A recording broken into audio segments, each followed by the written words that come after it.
প্রযোজনার নামে তৈরি যৌথ প্রতারণার ছবির ছাড়পত্র নেবেন, এটা আমরা হতে দেব না। আমরাও দেখে নেব প্রতারণার ছবি কিভাবে এই দেশে চলে, বললেন চলচ্চিত্রের বরেণ্য অভিনেতা ডিপজল। যৌথ প্রযোজনার নামে যৌথ প্রতারণা করে নির্মিত বস টু ও নবাব ছবি দুটির ছাড়পত্র না দেওয়ার দাবিতে আজ বুধবার দুপুরে রাজধানীর নিউ স্কটফ্রনে চলচ্চিত্রের সেন্সর বোর্ড ঘেরাও করেছে চলচ্চিত্রের ১৪টি সংগঠন নিয়ে গঠিত চলচ্চিত্র পরিবার।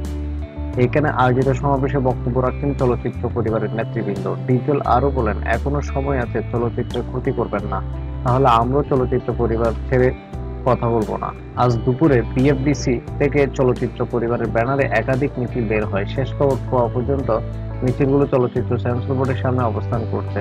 গতকাল মঙ্গলবার এফডিসি চলচ্চিত্র পরিচালক সমিতির কার্যালয়ে চলচ্চিত্র সংশ্লিষ্ট ১৪ দল নিয়ে গঠিত চলচ্চিত্র ঐক্য জোটের বৈঠকের পর সংবাদ সম্মেলনে জানানো হয়, বস টু ও নবাব ছবি দুটিকে চলচ্চিত্র সেন্সর বোর্ড থেকে ছাড়পত্র না দেওয়ার জন্য তথ্যমন্ত্রী হাসানুল হকের কাছে আবেদন করা হয়েছিল, কিন্তু চলচ্চিত্র ঐক্য জোটের দাবিতে উপেক্ষা করে চলচ্চিত্র সেন্সর বোর্ড দুটিকে দেখতে এবং ছাড়পত্র দেওয়ার প্রক্রিয়া শুরু করেছে। এর প্রতিবাদ জানানোর জন্য বুধবার চলচ্চিত্র সেন্সর বোর্ড ঘেরাও করা হবে।